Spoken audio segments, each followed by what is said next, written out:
Well, everything's been pretty positive so far, but that's generally always the case when the team hasn't been together for some time and they come into camp. It's generally upbeat and very positive, and that's kind of what the environment's been like so far.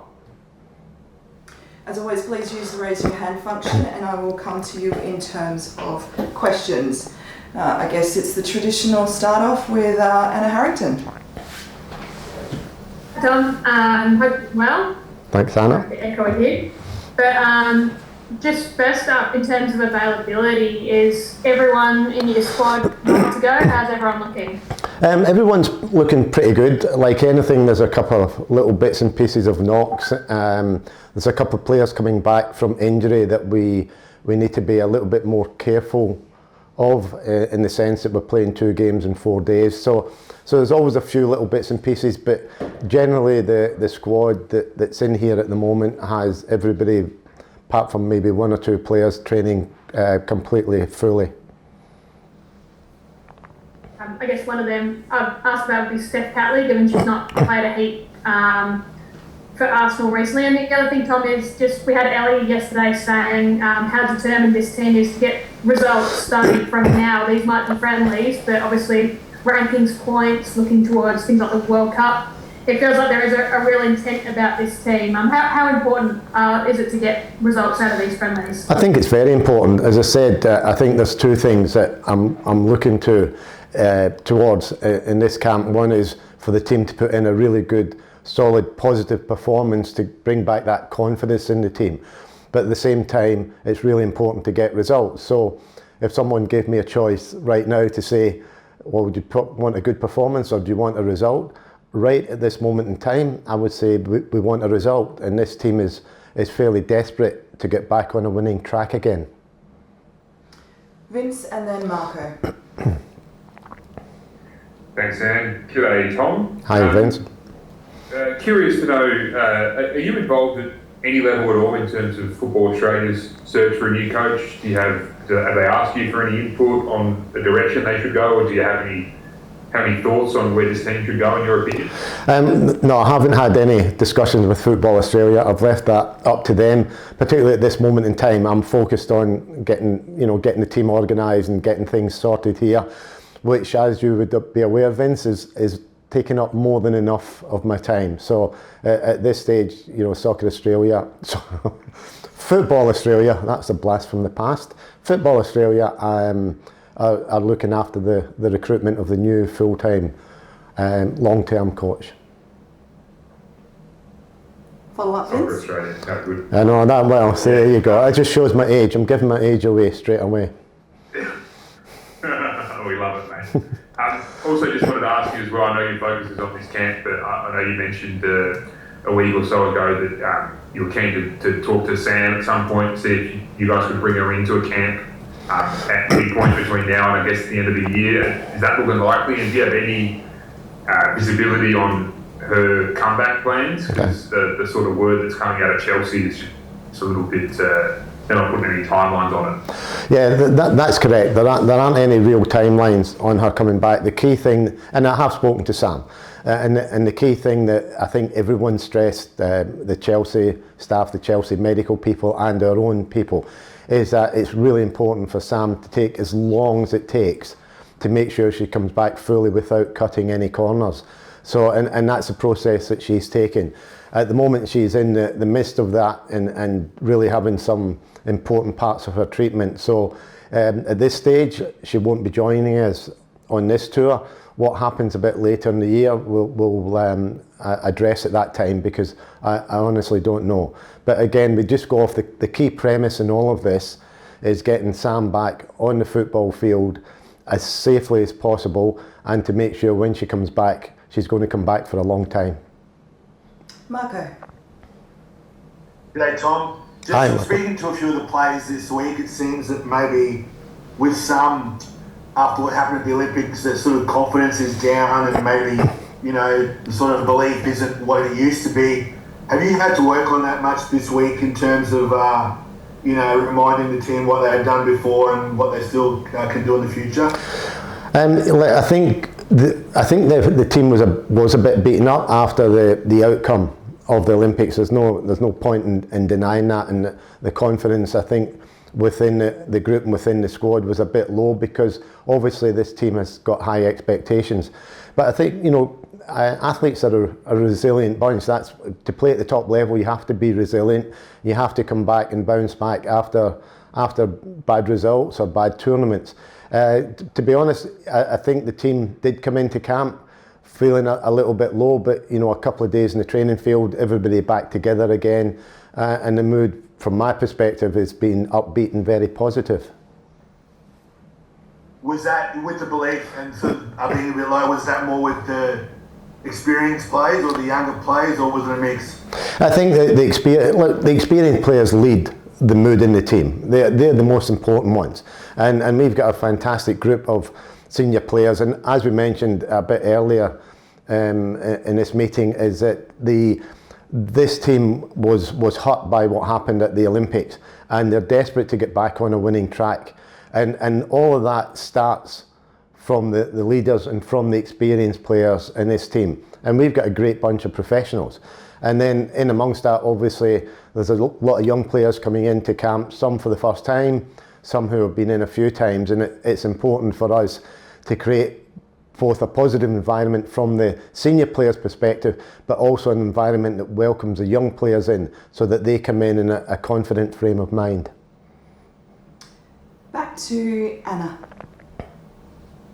I'm just noting what you said there with Switzerland. One, what do you expect from Switzerland, but also, given you have Germany about 3 days later, do you go in all guns blazing into this one, or do you sort of hold back some of those senior players and test some younger ones as well, given it's the first game? I think it's a balance of both, and I think going into the game won't be, if everything goes to plan, going into the game won't be the same as how the game's going to finish. So, as I said, I think it's important, and this team feel it's important to get back on a really positive front foot in these two games, and it's important to start these two games in a really positive fashion. So, what I have to think about is within that environment, what is the best selection to start that's in the best interests of this team and this programme, and that's quite important at the moment.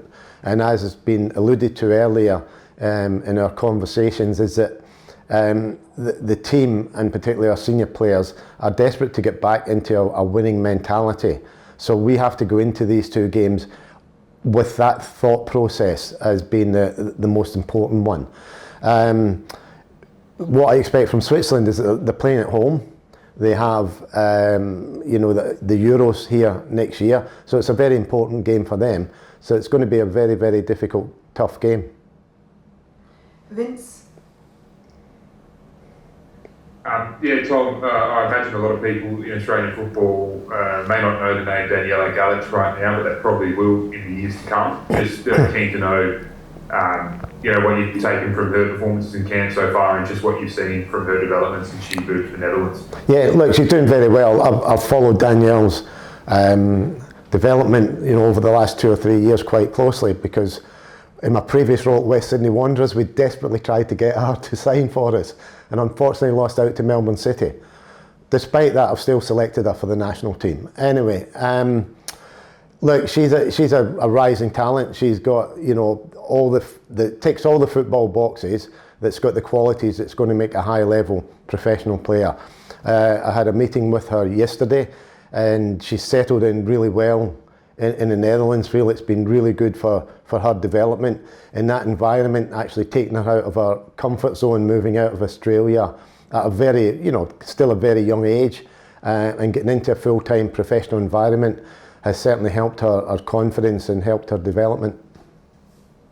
Marco? Are these games, sorry Anne, if I can just jump in with a quick follow-up on that, are these games a good opportunity to, for lack of a better term, like throw into the deep end and see how she copes? I know they're important for the team's mentality at the moment to get results, but friendlies are always good moments to try those things. They are good moments, but you need to think of the whole picture. What you need to do, particularly when you're young, bringing in young players, is that you need to make sure that you're bringing them into an environment that's the right one for them. you don't want to be bringing them into an environment where they're potentially set up to fail. So it's getting that balance right, so that, you know, having coming off the back of the Olympic campaign that didn't go very well, the key thing is to try and get this team back on track and back confident again. Then when you get into that frame of mind, or you get your group into that frame of mind, then it becomes much easier and better for younger players and for the team to start introducing them. So it's about the timing of when you bring these players in and when you bring them through. And I think, you know, if you look at my history historically, you know, I'm not afraid to bring young players into teams, into camps, start them in teams. And my intent is to do that. But it needs to be at the right time, in the right environment, to give them the best chance to succeed, as well as making sure the team succeeds. Marco, then followed up by Anna. Marco, you get the opportunity for a follow-up as well.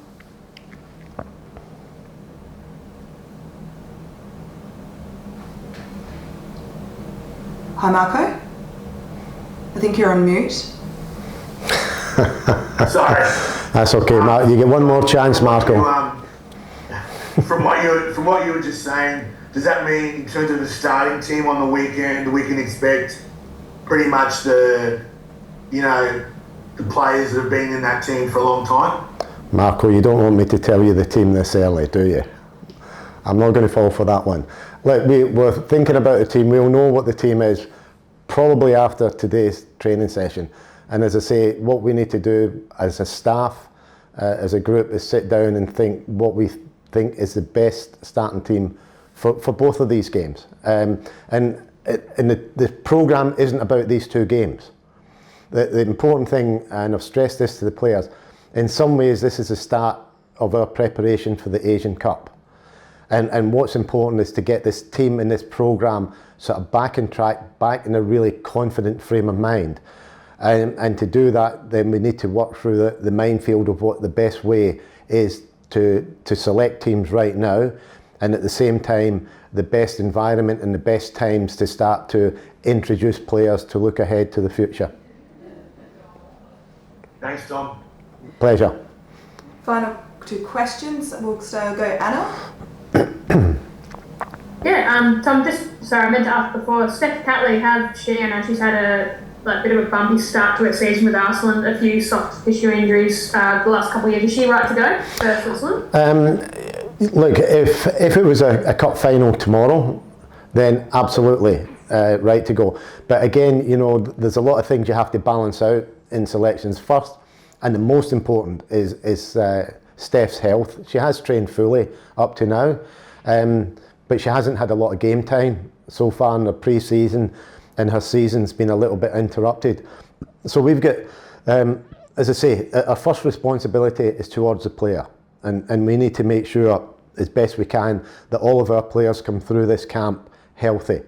So, and then we've also got a bit of a responsibility to the club that they're going back to, that we don't send them back as damaged goods. So we've got all that to balance out. So those are some of the discussions that we're having with coaching staff, sports science staff, the sports medicine staff, to work out, you know, Steph will certainly play in these two games as of right now.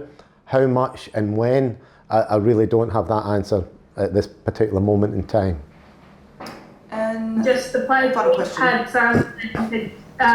some of these players have talked about reuniting with you over this camp, Caitlyn Ford, etc. Just how has that been for you, Tom? These players that you've brought through 10 years ago, and also I know you're very excited to coach Mary Fowler. Yeah. How's that been, and what sort of role can you see her having? Look, it's great to catch up with now the old players again, as opposed to where they were as young players, and see how, I mean, it's just fantastic to see how they've developed first and foremost as really top professional players, world-class players, but also how they've developed as people, and are still kind of the same people as they were as teenagers, except a little bit more mature.